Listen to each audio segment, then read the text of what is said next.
Se preguntarán si esto que estamos haciendo funciona, si tener una política fiscal ortodoxa funciona, si ser intransigente con las extorsiones y el delito funciona, si achicar el Estado para engrandecer a la sociedad funciona. ¿Por qué nadie lo hizo antes? Lo que ocurre es que la mayoría de las veces lo que es positivo para la sociedad es perjudicial para la política y viceversa. Esa es la naturaleza del modelo de la casta. Ellos necesitan que a la sociedad le vaya mal para que a ellos les vaya bien. Debemos entender por qué la casta actúa de esta manera. A ellos no les importa pensar a largo plazo. Su mente no está puesta en un proyecto de nación, sino en dilapidar el futuro en favor del presente inmediato. Está en su ADN. No piensan en otra cosa que no sea explotar al máximo a la sociedad, en el aquí y ahora, para su propio rédito político. Cuando el rey Luis XV de Francia despilfarraba la riqueza del reino en sus placeres personales, solía decir una frase: después de nosotros el diluvio. En otras palabras, a la casta no le importa el futuro, que las generaciones venideras se las arreglen como puedan. A medida que la política fue aprendiendo a quemar el futuro de los argentinos para su propio beneficio, gran parte de la sociedad se fue acostumbrando a la misma dinámica. Forzada por el cortoplacismo impuesto desde arriba, no vio otra salida que intercambiar su voto por beneficios cada vez más inmediatos. La emisión monetaria y la expansión estatal indiscriminadas son dos expresiones de este fenómeno. Ambas se basan en producir una sensación de beneficio inmediato, mientras que sus efectos negativos solo se sienten con el correr del tiempo. Carreras políticas enteras se han construido de esa manera, dejando como saldo sociedades cada vez más destruidas, con un Estado cada vez más grande y más caro. Y los privilegiados por el Estado omnipresente, que cada vez eran más, se convirtieron en parte interesada y defensores de que nada cambie. Esto explica que periodistas, sindicatos, organizaciones sociales y políticos de todos los colores que hasta hace poco se sacaban los ojos se hayan unido en defensa del statu quo, como si pertenecieran a un mismo partido, el Partido del Estado. Ellos quieren vivir en su torre de marfil, en su paraíso ficticio erigido sobre una sociedad cada vez más empobrecida. Llaman a sus privilegios de derechos adquiridos casi como si fueran una especie de nobleza con derecho divino a vivir a costa de la sociedad. Bueno, nosotros vinimos a desmontar ese sistema de raíz. Vinimos a terminar con el régimen de privilegios que convirtió a los argentinos de bien en ciudadanos de segunda. Llegó la hora del hombre común. Por eso le pasamos la motosierra al gasto público. Le pusimos fin a la pauta publicitaria de los medios, que solo en 2023 había ascendido a más de 100.000 millones de pesos a valor actual. Redujimos los ministerios de 18 a 8. Eliminamos casi 100 secretarías y subsecretarías. Cerramos más de 200 áreas que tenían funciones duplicadas u obsoletas. Congelamos el salario de funcionarios de alto rango desde enero hasta la fecha. Cerramos Telam, que funcionaba como una agencia de propaganda kirchnerista y solo este año proyectaba una pérdida de 20.000 millones de pesos. Echamos a 34.000 empleados públicos y les estamos tomando examen de idoneidad a los demás. Por eso también eliminamos los cargos hereditarios en el Estado, que nos remitían a épocas coloniales de privilegios nobiliarios. Cerramos el INADI y el Ministerio de la Mujer, que eran aguantaderos de militantes y se usaba para perseguir a adversarios políticos.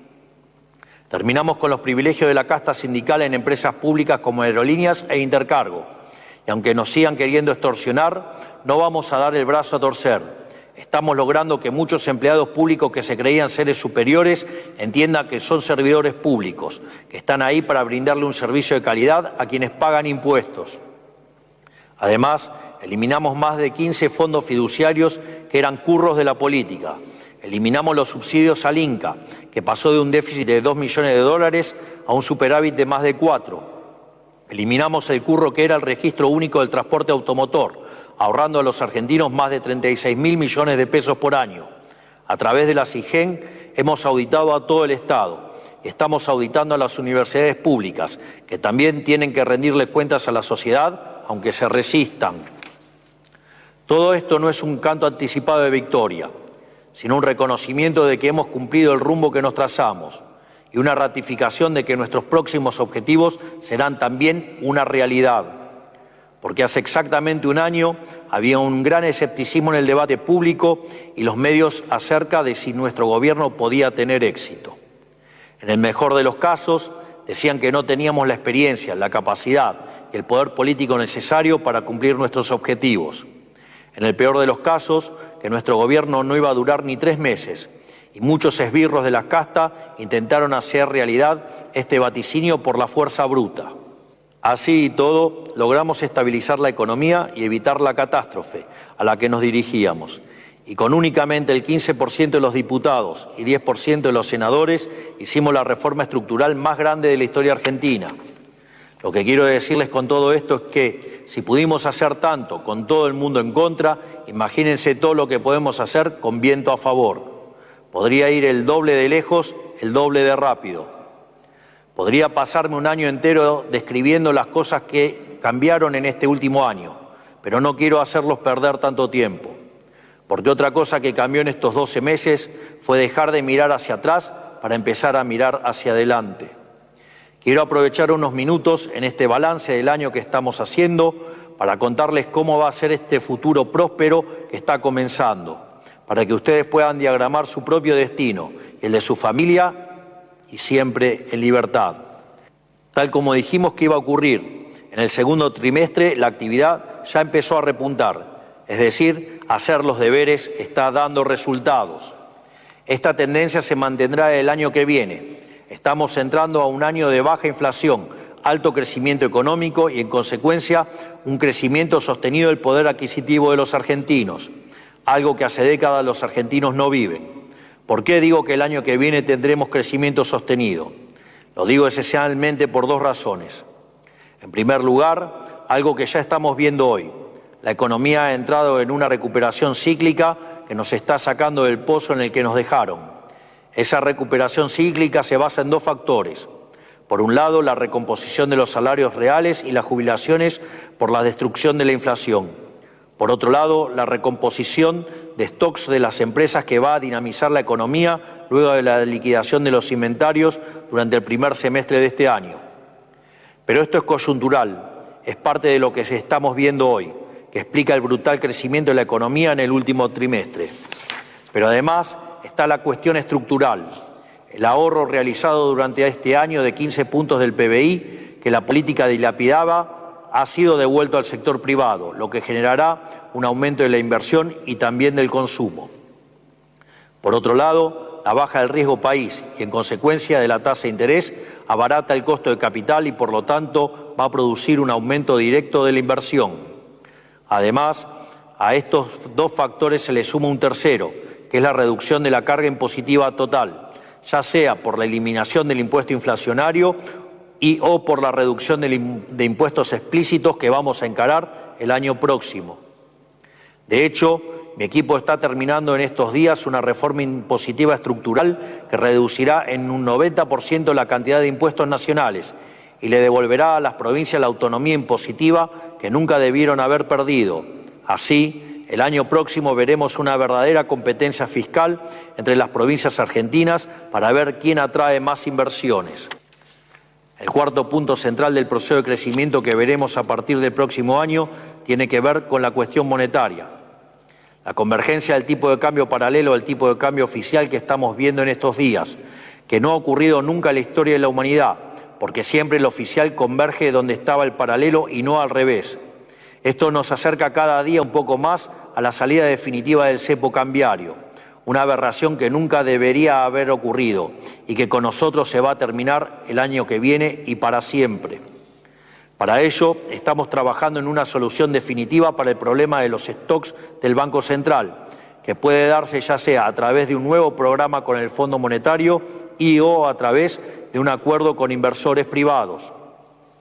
Pero además de esto, para avanzar en el proceso del cierre del Banco Central que hemos prometido y que terminará con la inflación para siempre en Argentina, hemos anunciado un esquema de competencia de monedas para que todos los argentinos puedan utilizar la moneda que quieran en sus transacciones cotidianas.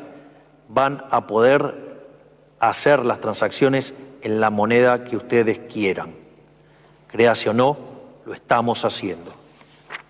Esto quiere decir que desde ahora cada argentino va a poder comprar, vender y facturar en dólares o en la moneda que consideren, exceptuando el pago de impuestos, que por ahora seguirá siendo en pesos. Todo esto significa que este proceso de crecimiento será sostenible en el tiempo, es decir, que estamos abandonando ese sube y baja que era nuestra economía, en el cual un año estábamos bien, al siguiente caíamos, y así sucesivamente, sin crecer de verdad durante décadas y cayendo en términos per cápita. Esta vez no. El crecimiento llegó para quedarse, al igual que el superávit fiscal. Para acelerar la recuperación, también es fundamental romper las cadenas del comercio exterior que hoy nos asfixian, para poder exportar e importar más bienes y servicios de mejor calidad y a un mejor precio. Por eso, como anuncié en la cumbre del Mercosur, estamos avanzando en una propuesta para eliminar trabas arancelarias que dificultan el comercio dentro del bloque. Pero también buscaremos reducir el arancel externo común que nos encarece la vida a todos sin ningún beneficio en contraprestación. Nuestro objetivo último en el Mercosur es aumentar la autonomía de los integrantes del organismo de cara al resto del mundo, para que cada país pueda comerciar libremente con quien quiera, según les convenga. En esa línea, nuestro primer objetivo será impulsar durante el próximo año un tratado de libre comercio con Estados Unidos, el tratado que debería haber sucedido hace 19 años. Imaginen lo que hubiéramos crecido en estas casi 2 décadas si hubiéramos comercializado con la primer potencia mundial. Todo ese crecimiento nos fue arrebatado con la simple firma de un grupo de burócratas negado a los beneficios del libre comercio. De esta manera, Argentina dejará de darle la espalda al mundo y volverá a ser protagonista del comercio mundial, porque no hay prosperidad sin comercio y no hay comercio sin libertad. En paralelo a todo esto, gracias al RIGI, tendremos el terreno del crecimiento lleno de nuevos jugadores que nunca existieron en nuestro país.